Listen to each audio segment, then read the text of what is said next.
All right, Jeremy, you come out of, let's go ahead and back it up and go back to collegiate. You come out of Whitewater, Wisconsin. They've got a pretty stellar program. Do you feel like in some ways the growth that you've had in sport as a basketball player, did that all start with your collegiate career? Yeah, so I would say that's where all my high performance or competitive nature kind of stemmed or derived from, was Whitewater. So Opie Lottie, or Jeromie Lottie, was my coach. Kind of instilled a pretty solid culture of winning and being competitive.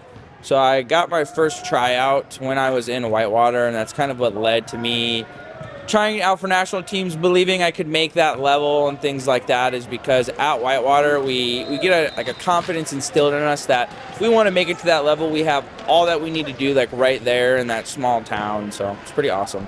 In some ways, what you're talking about is you can be good enough, but sometimes maybe not believe wholeheartedly enough in yourself and your abilities to move forward. So sometimes it's about a coach like Opie who can push you forward and make you believe in yourself. Yep.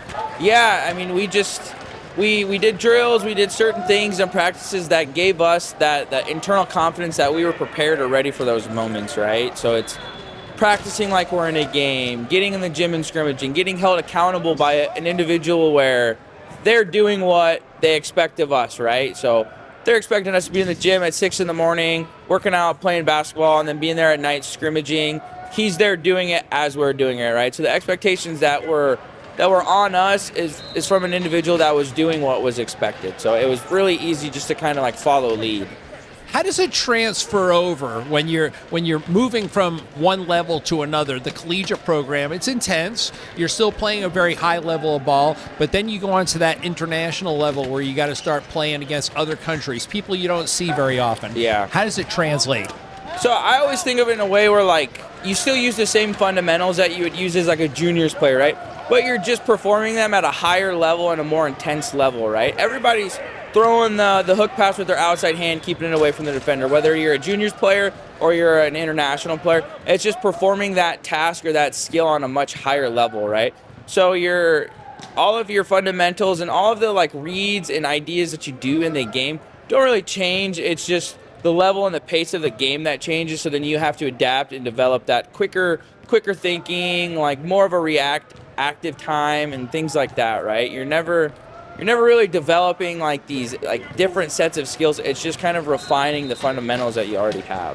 When you go internationally and you get to that level where you're seeing players that you don't see very often, how does that challenge you? Because you like I said, you're not seeing them on a regular basis, so you're facing them maybe for the first time. Yep. Yeah, that's where you got to really rely on your training, the things you do in practice to prepare you for those moments, like watching game film, seeing other individuals play, and trying to have scout teams show off that type of play that an athlete might have when you go to play them. But yeah, it's definitely one of those where you have to rely on your training and your discipline leading up to that moment to prepare you for it, because a lot of these times when you play these international teams, you got one shot to play them, right? You're not coming to a tournament every other couple weeks and seeing that athlete.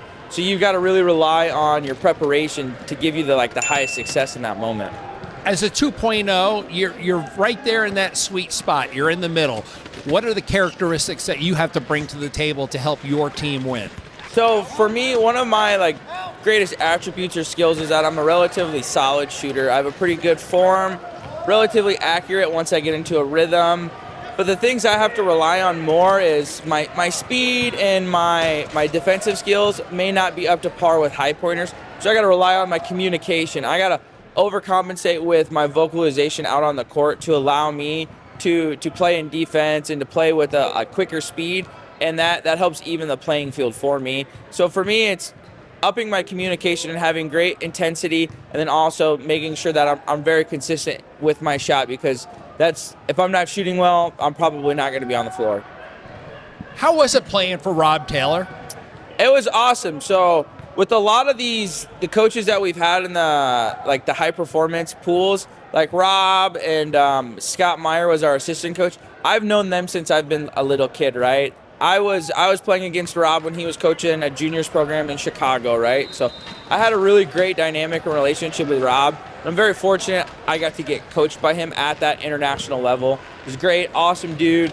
hold the same type of values when it comes to basketball. We believe in the same type of basketball system. So it was one of those things where it was an easy translation to play for them just because we were like-minded in the game, in the X's and O's of basketball. You've been around the game for a while. Best player you can recall? Maybe the top guy. I would have to say this last go around in Paris. You got guys like Jake, Brian, Bell, Steve Serio, and Trayvon Jennifer. Some of like the best players that have ever lived. Right, they're going to go down in the history books as the just literally like the Mount Rushmore of basketball. Right, if there was something like that, it would be those guys.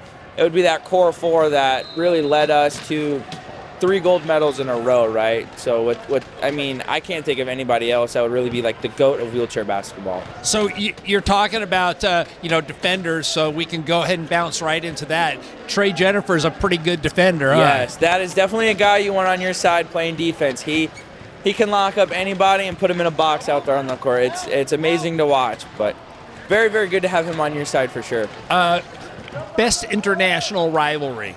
Oh, I would have to say it's gearing up to be a Great Britain rivalry, right? We played them in World Championships, and it's gone back and forth, and then we played them in Paris in the gold medal game. So they're definitely a hungry team that wants to beat the United States. So I would say that's gearing up to be a pretty solid rivalry. Watching that game, I could tell it looked like it got pretty chippy out there. You guys do a little dirty talk and get nasty with each other? I think we try to stay composed for the most part. We're never the aggressor, right? But once another team starts to chirp at us or tries to like start talking some crap, we're definitely ready to like support one another and call them out. And it's one of those where like we're beating you and we're doing good and we're letting you know that we're beating you while we're doing it, right? So it's one of those where it just really kills their morale just because there's nothing they can do to stop it, and we're telling them there's nothing they can do to stop it. If you could think of one rule change, one thing that could help to alter or change or make the game better as you've been going through the whole process, you've been playing for a while. Yeah. What would it be? So I know it's pretty controversial right now, but allowing able-bodied individuals to kind of integrate and play competitively in our sport, I think that would be a pretty solid rule change in the NWBA. It would allow our society to kind of empathize and bridge that gap between what society thinks high-performing competitive athletes can do and then what we actually do, right? I think there's sometimes a common misconception of that. So I think allowing able-bodied players to be a bit more accepted in our competitive grounds and our competitive play, I think that would help kind of broaden the horizons of more individuals that don't know about adaptive sports. Do you think there'd be a pushback from the adaptive society? Yes, I think it's one of those instances where they think, well, they have everything they can do, right? They can play any type of sport, or most things in our society or are like geared towards the able-bodied individual. So I think it would be one of those things where a lot of individuals with disabilities that play sports would feel like they're getting their sport taken away or it's getting overran by able-bodied individuals. I personally think wheelchair basketball itself would benefit more. Other adaptive sports, I can't really speak on that because I've had not much experience with able-bodied individuals in those sports.